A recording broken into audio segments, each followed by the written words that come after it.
Hello students, today we are going to discuss about pituitary gland in fishes. We all knows that the endocrine and nervous system of fish are highly interdependent and often act together. However, most of endocrine organs of the higher vertebrates have been identified in fishes. Several endocrine glands that are found in the higher vertebrates are present in teleost also. Several glands are found in higher vertebrates, teleost में भी पाई जाती हैं, and the histophysiology of several of them has been studied. These are the pituitary, thyroid, suprarenal, interrenal, pancreatic isolates and gonads. These are the common endocrine glands present in fishes also. The few glands like pineal, corpuscles of Stanius, urohypophysis and the intestinal mucosa are the of dietful nature. अब आज हम pituitary का study करेंगे. Pituitary और जिसको master gland भी कहा जाता है और hypophysis is the most important endocrine gland.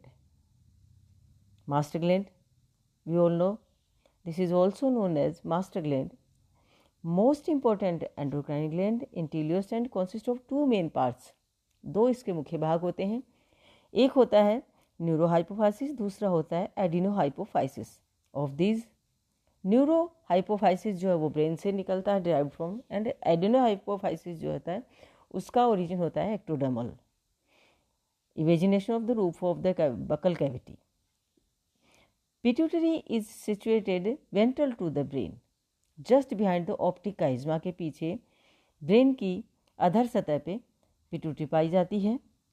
Pituitary is situated ventral to the brain and is connected to the infundibulum by means of stalk. और जो stalk जिससे वो जुड़ी रहती है that is known as infundibulum, which may be absent in some species. The adenohypophysis जो है वो दो भागों से मिलकर बना है. First one, rostral pars distalis. It is the anteriormost part of the adenohypophysis and is composed of three kinds of cell. सबसे anterior part होता है adenohypophysis का rostral pars distalis और ये तीन तरह की cells का बना होता है. Majority of the cells are acidophils and are stained by azocarmine or orange. These cells may show follicular arrangement surrounding the blood capillaries. A few cells are stained with aniline blue or aldehyde fuchsin are called cyanophils. यानी दो तरह की sales तो ये होगी और तीसरी तरह की होगी chromophores. The few known granules that do not take any stain may be present or called chromophiles. Acidophils, cyanophils and chromophores. Next one is proximal pars distalis जो कि एडिनोहाइपोफाइसिस का ही पार्ट है. It lies between the rostral pars distalis and pars intermedia but is not clearly demarcated from the former. It can be यानी जो parse rostral pars distalis है उससे बिल्कुल एक तरह से भिन्न नहीं हो सकता ये. It can be easily differentiated from the pars intermedia due to large ramification of pars nervosa in the latter. The PPD contain acidophils, cyanophils यानी proximal pars distalis जो है वो उसके अंदर acidophils होती हैं, cyanophils होती हैं, chromophores होती हैं and may vary in size during different parts of the year. During maturation and spawning period, the cyanophils are more numerous than others, but during the rest of the year, the acidophils are larger in number. The acidophils can stain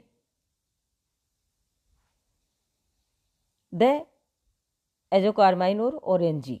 The cyanophils are stained with the alanine blue or PAS and AF stains. Can further be differentiated into two categories on the basis of the shape, size and staining. Chromophores जो होती हैं किसी तरह का stand नहीं लेती हैं. Pars intermedia it is the posterior part of the adenohypophysis and is extremely supplied by branches of the pars nervosa, जो कि पीछे का भाग होता है पिट्यूटरी का, that is pars intermedia. It may be very size in different species and consist of 2 types of cells. 2 तरह की इनके अंदर कोशिकाएं पाई जाती हैं. एक होती हैं साइनोफिल्स जो कि एनिलिन ब्लू के द्वारा स्टेन होती है. दूसरी होती है एसिडोफिल्स जो कि एजोकार्माइन के या ऑरेंज जी से स्टेन होती हैं. Some species are reported to contain amphiphilic cells also that take both blue and orange stain. A few chromophores may be present. The cyanophils are negative to pars PS.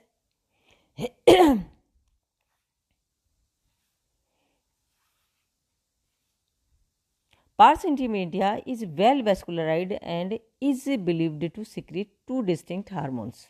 2 तरह के hormones ये secrete करता है. अच्छी तरह से ये रक्त के द्वारा पोषित होता है. अब आता है neuro hypophysis.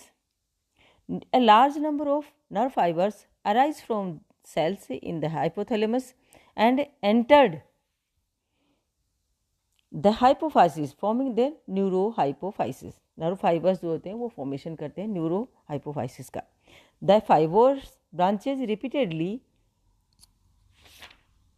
and are intimately connected with pars intermedia. Pituitary sites and droplets of neurosecretory material are seen in these fibers. Lymphocytes and migrating cyanophils have also been reported in some species. The neurosecretory material can be stained by aldehyde fusion. अब आता है, ये देखिए ये structure जो दे रखा है, cell type and hormones of the pituitary glands. At least 9 hormones comparable with those of mammals are produced by the pituitary in fish. 9 hormones जो सिक्रीट करती है. These are prolactin, सोमेटोट्रोपिन यानी ग्रोथ हार्मोन जिसको कहा जाता है, gonadotropin जनन hormone होता है, थायराइडोस्टिमुलेटिंग TSH हो गया, थायराइड स्टिमुलेटिंग हार्मोन एसिएडिनोकोर्टिकोट्रोपिन हो गया, इंटरमीडिएट मिडिन एंड वैसोप्रेसिन एंड ऑक्सीटोसिन. ये 9 हार्मोन्स जो होते हैं 9 हार्मोन्स से सिक्रीट करती है pituitary. Study involving hypophysectomy injection of mammalian hormones. सबसे पहले FSH फॉलिकल स्टिमुलेटिंग या ल्यूटिनाइजिंग ये हार्मोन जो होता है. These cells are mainly situated in proximal pars distalis, but in some species migrate to rostral pars distalis also at maturity. They contain glycoprotein and are stained with PS. Histological change in correlation with the maturation of gonads have been observed in several Indian teleost. Clarias has suggested the possibility of multiple gonadotropin to be secreted in teleost. These can be divided into 2 groups. Hormones rich in carbohydrates might be involved in steroidogenesis and spermiation, maturation of ova and ovulation. Second जो होता है, that is second group is poor in carbohydrates and is involved in vitalogenesis, जो कि योग का production करता है. तो इस तरह से ही गोनेडोट्रोपिक हार्मोन्स होते हैं. थायरोट्रोपिन या TSH hormone. These cells are found in the proximal pars distalis. ये प्रॉक्सिमल ये जो होता है गोनेडोट्रोपिन ये तो जो होता है that is also from in proximal pars distalis और जो माइग्रेट करता है रोस्ट्रल पार्स डिस्टेलिस को at the time of maturity. Thyrotropin जो होता है वो भी इसके द्वारा ही इसी में पाया जाता है.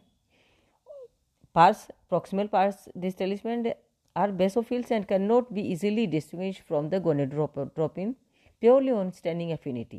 In some species like Phenophoxinus and Rutilus, the 2 types differ in staining reaction to AF and TSH cells are AF positive while the gonadotropins are AF negative.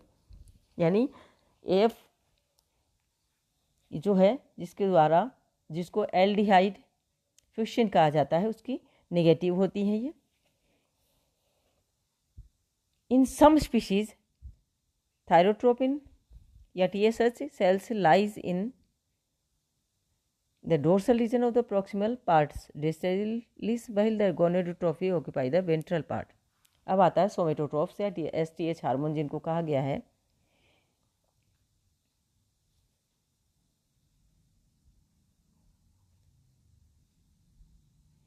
STH जो है, these are acidophilic taking orange G stain.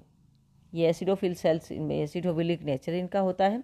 Orange stain से stain होते हैं. Mainly found in pars distalis in some species as the Anguilla and Poecilia. Two types of the acidophils can be distinguished on the basis of structure, location and staining affinity. Cells taking orange stains are somatotrophs and are found in the proximal pars distalis intermingled with thyrotrophs. The second type of acidophils take azocarmine or erythrocin and are prolactin cells. The somatotrophs secrete growth hormones which influence growth of various tissues. Growth is retarded in the hypophyseectomy fish, and injection of GH या growth hormone in such a fish causes increase in length. It is believed that the increase in the length of the teleost is caused by increasing appetite and protein synthesis and by stimulating synthesis and release the insulin. अब आता है ACTH या corticotrophs.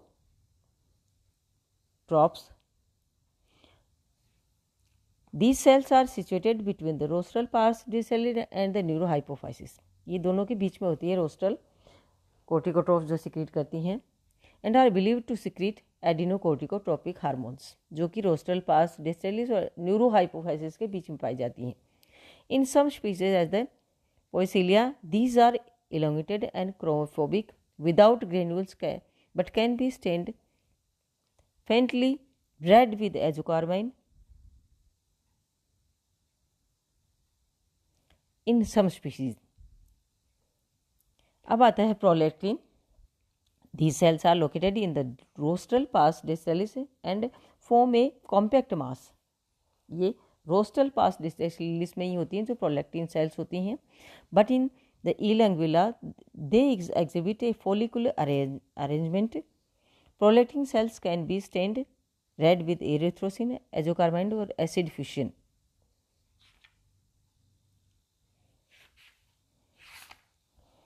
These cells secrete prolactin hormones which initiate secretion of milk in mammals. यानी prolactin जो sales होती हैं वो hormone prolactin secrete करती हैं और जो कि मिल्क प्रोडक्शन के लिए इसके अंदर जो होती है इनके अंदर पाई जाती हैं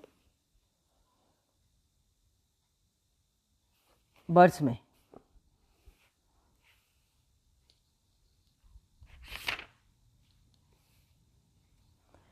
In fish, prolactin is involved in osmoregulation, influences and movement of water and Na through gills. Birds में जैसे मिल्क प्रोडक्शन के लिए होती हैं, वैसे ये फिशेज में जो होती हैं उसको ऑस्मोरेगुलेशन, मूवमेंट ऑफ वाटर और सोडियम के, और गिल से किडनी के थ्रू, यूरिनरी ब्लड के थ्रू उनका मूवमेंट को ये कंट्रोल करती हैं. These hormones are also believed to influence lipid metabolism and storage of fat. Thyroxine level in serum is reduced by prolactin. Hormones of pars intermedia and neurohypophysis. इसके द्वारा secrete होने वाले दो hormone, two types of cells are present in pars intermedia. It is believed that two hormones MSH and MCH are secreted in this region. एक तो होता है मेलानोफोर dispersing hormone जो MSH है, दूसरा हो रहता है मेलानोफोर कंसंट्रेटिंग हार्मोन जिसको हमने MCH कहा है, which influence the pigment of skin. Skin का जो पिगमेंट होता है सेल्स फिशेज में वो MSH और MCH के द्वारा ही कंट्रोल होता है. कलर जो पिगमेंटेशन जो होता है. To hormones arginine, vasopressin, AVP जिसको, and आइसोटोसिन, mesotocin that are secreted in hypothalamus are stored in the neurohypophysis. In mammals, oxytocin stimulates uterine muscles and increases secretion of milk from the mammary glands, while the vasopressin constrict blood vessels and enhance water retention in kidney. In teleost, hormones of neurohypophysis are believed to control osmoregulation by influencing gill permeability. इस तरह से अब आता है neuro endocrine regulation of pituitary. इसका pituitary gland controls a number of metabolic activities in fishes through hormones. जैसा हमने देखा कि 9 हार्मोन्स इसके द्वारा सिक्रेट होते हैं. डिफरेंट टाइप की एक्टिविटी जिसमें पिगमेंटेशन है, जिसमें कंट्रोल ऑफ वाटर है, रिटेंशन ऑफ वाटर है, जिसमें जो है गोनेडोट्रोपिक जो कि गोनेड्स के फॉर्मेशन और उसके इसके अलावा तो ग्रोथ हार्मोन है, थायरोट्रोपिन है, सोमेटोट्रोपिन है, ये सब जो है इसी के द्वारा एडिनोकोर्टिकोट्रोपिन है सिक्रेट होते हैं जो डिफरेंट एक्टिविटीज़ को कंट्रोल करते हैं. But secretion of its hormone is regulated by hypothalamus of the brain. Studies have shown that nucleus preopticus and nucleus lateralis tuberalis are the important nuclear areas which control the activities of the pituitary. The NPO यानी nucleus preopticus is situated dorsal to the optic chiasma and its axon extended into the pituitary. The NLT जिसको nucleus lateralis ट्यूबरेलिस कहा जाता है lies along the ventral surface of the infundibulum and its neuron innervation with the cells of the hypophysis. The hypothalamus controls the activity of the pituitary gland either through the axon action or by transferring neuroendocrine hormones. तो इस तरह से ये control करती है इसकी activity को. The gonadotropin hormone of the pituitary gland appear to be regulate the gonadotropic releasing जिसको GnRH कहा गया है, उसको कंट्रोल करती है. Identified in different locations of the टेलियोस्ट brain. Gonadotropic releasing inhibiting hormone is also present in brain of the teleost. Pituitary is controlled by thyrotropin inhibiting hormone of the hypothalamus. तो ये anatomy हो गई pituitary की और उसका secretion हो गया. Thank you.